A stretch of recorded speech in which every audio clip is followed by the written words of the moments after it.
Ángel, bienvenida, gracias por estar aquí, gracias por dedicarnos tu tiempo. Muchas gracias a vosotros por invitarme. Es un placer, ya lo sabes, no es la primera vez que vienes, has venido aquí en diferentes ocasiones y como siempre pues nos dejas con ganas de saber más. Y nada, quería preguntarte por tu profesión de profesora de yoga, porque haces cositas das clases de yoga y todo esto, ¿verdad? Sí. Doy clases de yoga en Vícar, en el Palacio de Deportes, y también en El Ejido, en una clínica de fisioterapia, si me permite decir el nombre, la clínica de fisioterapia Kines, en El Ejido. Muy bien, y cuando yo hablo o escucho lo que es la disciplina del yoga, normalmente me preguntan, ya, pero ¿el yoga es apto para todas las personas? Sí, está un poco quizá mitificado el tema de que el yoga es solo apto para personas muy flexibles, muy en forma y nada de eso. De hecho, yo en mis clases tengo un grupo muy heterogéneo. Tengo desde niñas de 11 años a abuelos de 72. ¡Qué maravilla! O sea, el yoga es una disciplina que en realidad es un poco lo contrario de lo que se piensa. No es hacer la postura más difícil, más complicada, sino se trataría de conectar con tu frontera, cada uno la suya, cada uno donde está, respetarla y a partir de ahí aprender a relajarse ahí en la frontera del cuerpo, que suele ser generalmente una frontera también mental. Es verdad. Y es ahí, eso es muy importante, no tiene nada que ver con la competencia, es una disciplina que es un poco lo contrario del resto de las disciplinas deportivas, ¿no? Que tienen que ver con la competencia, con el logro, tiene más que ver con la autoobservación y darte cuenta de eso, de tu frontera, y ahí a través de la respiración aprendes a relajarte, a pararte, y ahí estiras un poquito más. Así se empieza. Has dado tu pie a una curiosidad que yo tenía, y era ¿hasta qué punto es de importante la respiración para poder realizar yoga? Bueno, la respiración es fundamental para todo, básicamente para vivir es muy importante. Pero yo observo que mucha gente llega a clase con una respiración muy deficiente.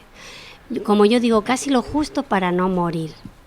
Obviamente llegan con cuadros complicados de ansiedad o de crisis de todo tipo, mentales y físicas, ¿no? Y con mucha rigidez y observo normalmente en estas situaciones, observo que la respiración de la persona suele ser una respiración deficiente, porque está todo conectado, ¿no? Si tenemos una mente preocupada, ansiosa, tenemos una respiración deficiente, entrecortada y superficial.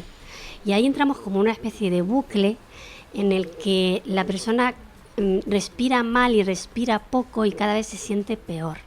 Bueno, eso es lo que aprendemos en clase, muy importante, aprender a respirar. Ese es el principio del final de los problemas. Me parece muy interesante porque conozco de muchos casos que han comentado que gracias a saber respirar en el momento adecuado de realizar diferentes posturas han superado tanto límites mentales como límites físicos, que es lo que tú has dicho anteriormente, que dependiendo de cada persona es un límite o es otro. Así Exacto. Que, beneficios que puede traer el yoga, Ángel. Múltiples, por lo que estamos hablando, ¿no? Normalmente yo hago una pregunta en clase y es que, ¿tú qué piensas? ¿Que es tu mente la que te lleva a ti o eres tú quien lleva a tu mente? Yo diría que en el 99,9 o en el 100% de los casos es la mente la que te suele llevar a ti. Y ahí es como que te dejas arrastrar, ¿no? Por una especie de inercia. Si la persona está con preocupación o está con ansiedad, entra como una especie de inercia, de bucle, de patrón del que no es capaz de salir. Entonces, de los beneficios primeros de yoga es que aprendemos a salir de ese bucle, de esos patrones. Utilizamos la respiración, muy importante, porque metemos aire dentro y lo que generamos es espacio interno, físico, mental. El cerebro se relaja y ahí es donde la persona va empezando el cambio. Ángel, y cualquier persona está preparada para ello, es decir, es verdad que hemos hablado, has dicho anteriormente que depende mucho con las limitaciones psicológicas, o bueno, en este caso mentales o físicas, pero yo te hago esta pregunta en relación porque hay gente que dice, es que yo por ejemplo no sé meditar y yo no puedo hacer yoga. Entonces, ¿qué tiene de relación el yoga con la meditación? Sí. Bueno, son dos cosas diferentes, aunque obviamente tienen que ver, porque en una clase de yoga, yo por ejemplo sí que al final de la clase meto una relajación guiada o una meditación guiada, pero también aprendemos prácticas de lo que es meditación zen, ¿no? Lo que es meditar en la respiración. Hay muchos tipos de respiración. Entonces, cada persona, dependiendo de la persona, de cómo llegue, ¿no? Habitualmente lo que es la relajación o la meditación guiada es apta para todos los públicos. Yo te puedo decir que al final de la clase, después de una relajación guiada, con música y después de la clase, la gente no se levanta, le cuesta horrores moverse del sitio. Y tengo que, bueno, un poco decir que nos cierran la puerta. Entonces, pero no es lo mismo lo que son la práctica de los asanas, de los ejercicios de yoga, que la práctica de la meditación. Pero sí se hacen ambas cosas. Por lo menos en mi clase de yoga me gusta integrarlo porque se complementan. ¿Haces algún tipo de yoga específico o hace una mezcla de todos un poco? El yoga que practicamos es el denominado Hatha Yoga, que es el yoga físico, pero también metemos cositas, sobre todo al principio en el calentamiento, en la primera media hora de clase, metemos ejercicios de Qigong o de estiramiento, incluso de gimnasia para un poco calentar el cuerpo. Y luego ya hacemos también ejercicios muy importantes de respiración, llamados de pranayama, que son unas respiraciones especiales que van a ayudar a la persona de una manera muy importante, porque son unas respiraciones que primero hacen la sangre digamos que se oxigena profundamente, pero luego también a nivel cerebral equilibra el hemisferio derecho con izquierdo, ayuda a que la persona vaya tomando más práctica en el tema de la concentración, porque la gente suele llegar con muy poca capacidad de concentración, de quedarse ahí por lo que te comentaba al principio, ¿no? Porque es la mente la que la lleva. Entonces lo que aprendemos es a ser nosotros los que llevemos a nuestra mente. Y todas estas prácticas nos ayudan a eso. Te estoy escuchando y digo, madre mía, ¿cuánto nos perdemos cuando no hacemos yoga? La gente que hace yoga, ¿cuánto tiempo lo puedes hacer? Es beneficioso siempre, ¿no? Pero ¿es conveniente hacerlo una vez a la semana, 2 veces a la semana? ¿Cómo ves tú la frecuencia que...? La frecuencia de las clases semanales son dos días a la semana, las que hacemos nosotros, ¿no? Son 2 días a la semana, 1 hora y media. Suele ser suficiente. Naturalmente, una vez que la persona aprende la práctica, pues puede hacerlo con más frecuencia en casa, hacerse una rutina y hacerlo en casa sin ningún problema, pero eso ya depende de la persona. Pero por experiencia te digo que en general predomina la pereza. Entonces, es verdad. Como tú no te obligues, tú pagues una clase al mes, entonces ya como lo he pagado, pues ya tengo que ir, ¿no? Pero obviamente la persona lo puede hacer cuantas veces le pida el cuerpo, ¿no? No tiene contraindicaciones, quiero decir. Claro, es que muchas veces tenemos diferentes disciplinas que a lo mejor requieren un sobreesfuerzo físico y entonces tienes que dejar como unos días de relax, de descanso, por ejemplo, para los músculos. y en este caso no se da. No, por una razón, porque entre ejercicio y ejercicio siempre relajamos profundamente. Entonces ahí no hay una sobrecarga del músculo.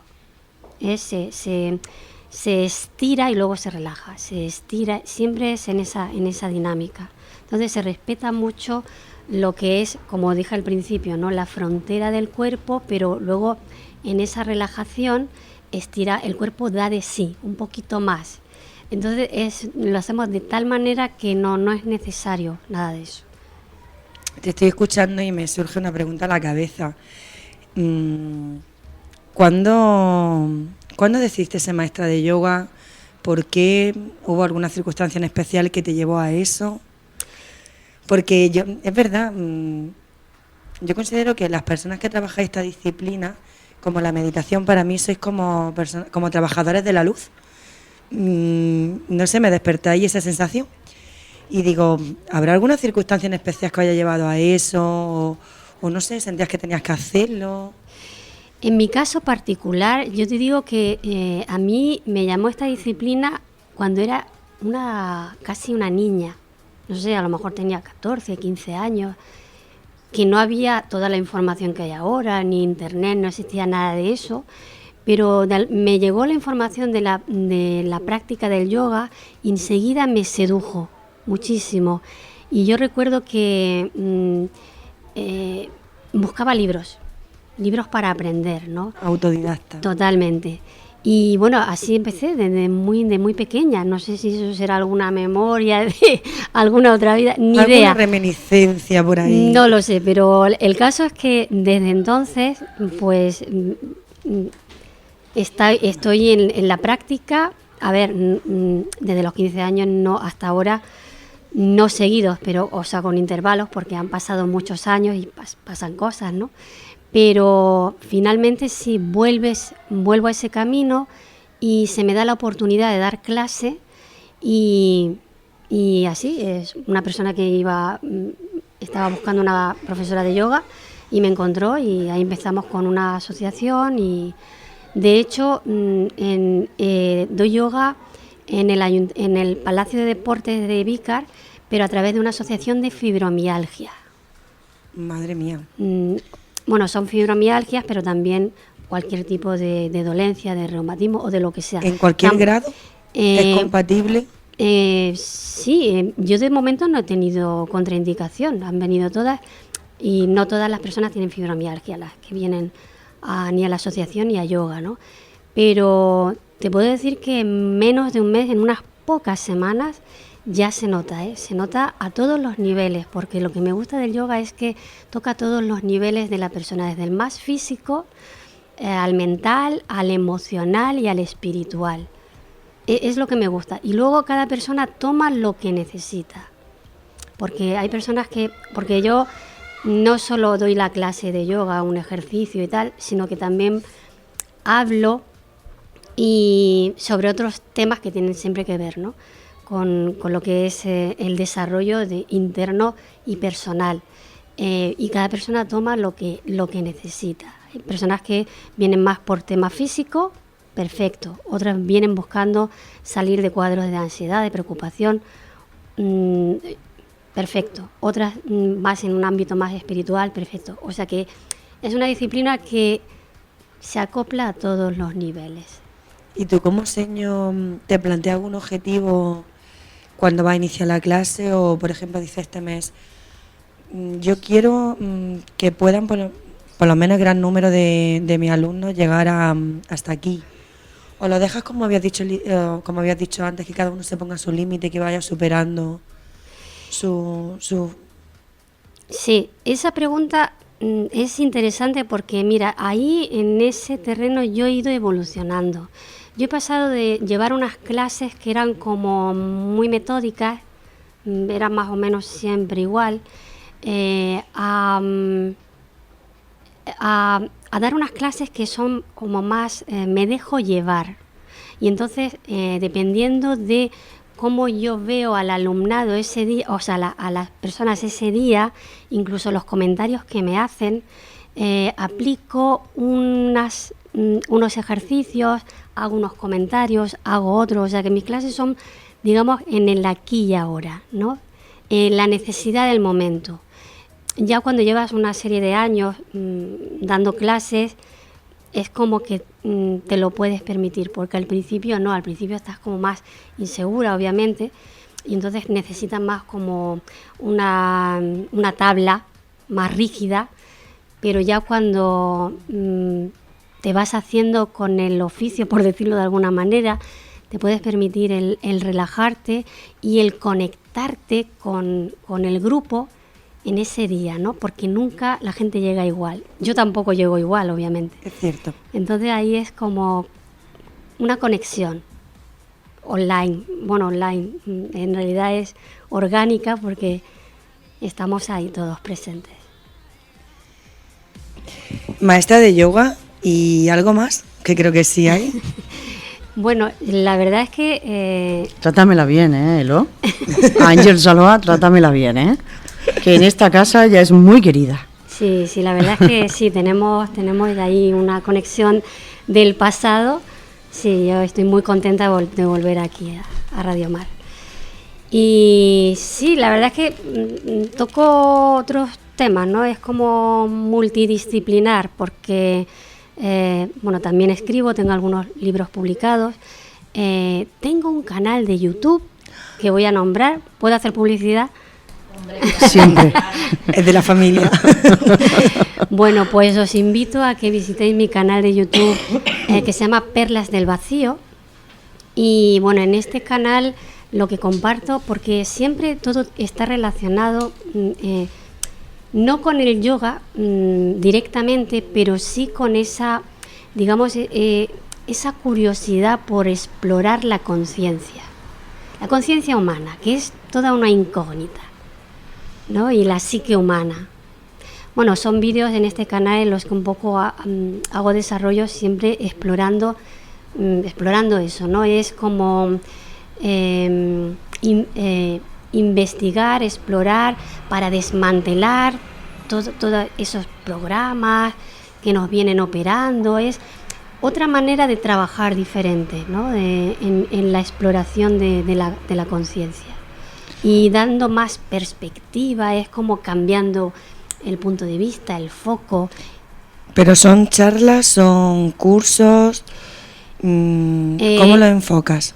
Son vídeos que... Es decir, la gente que no conoce tu canal de YouTube, para que se haga una idea, ¿qué se puede encontrar en él?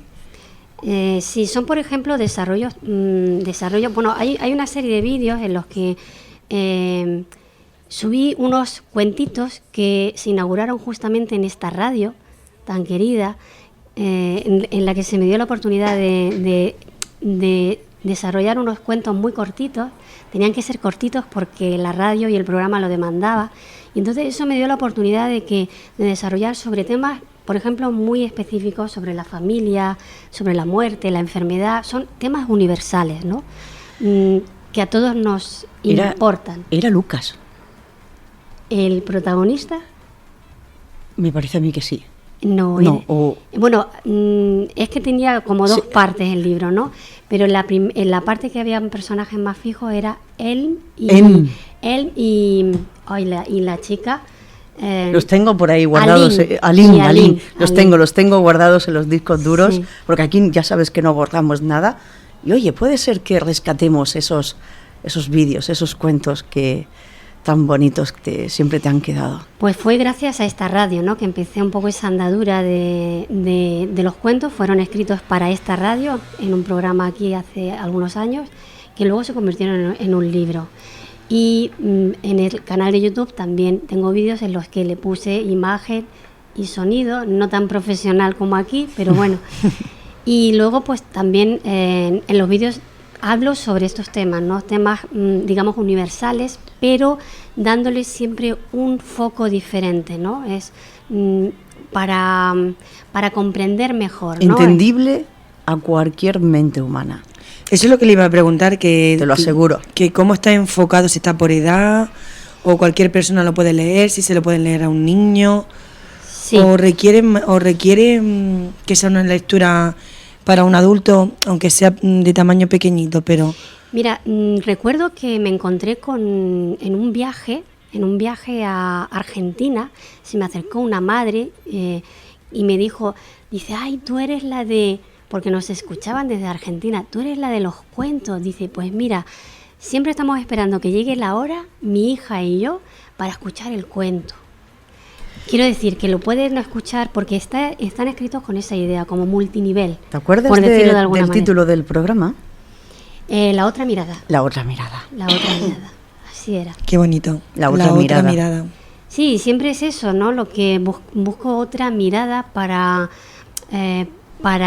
salir del bucle, de la repetición, del error. Y usar el error para trascender el error, pero para eso tienes que posicionarte desde otro lugar, no darle otro enfoque, mirarlo desde otro sitio, porque si no, si miramos siempre las cosas de la misma manera, no es posible cambiar.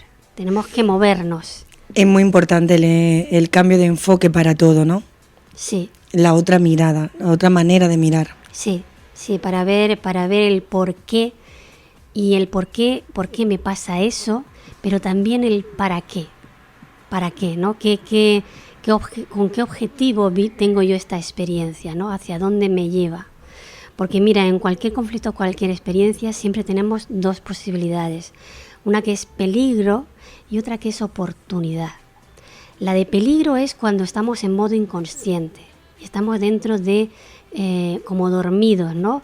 Cuando la mente te lleva, una mente que está como dormida, respondiendo a programas como muy rígidos, ¿no? Sí. Y ahí hay peligro. ¿Peligro de qué? Pues el típico... De repetir patrones. De repetir patrón, incluso no solo de repetir, porque cuando yo no quiero aprender de las cosas que me pasan, la vida, tú descuida que la vida me va a desafiar con más de lo mismo, pero más grande. Sube la frecuencia. Sí. Y lo otro es oportunidad, y la oportunidad es poner conciencia ahí para yo aprender y madurar. Madre mía, Susana Alicia, estaría aquí toda la tarde hablando con ella. Hombre, yo sé lo que es Ángel Saloa, pero por eso te dije, llámala. Pero Susana me cambió el nombre, me llama Ángels. Ángel. Y ella es Ángela, pero siempre me gustó Ángels. Y tengo una amiga en Perú que, como escuchaba el programa, ella me sigue llamando Ángels. Fíjate. Por culpa de Susana. Sí, sí. La responsabilidad de Susana. Soy así, culpable. Julia.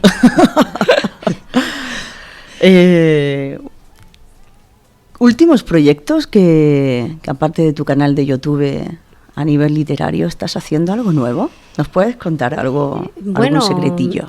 Un secretillo un poquito justamente sobre este libro de cuentos, titulado Crónicas desde el vacío, el que se creó gracias a esta radio.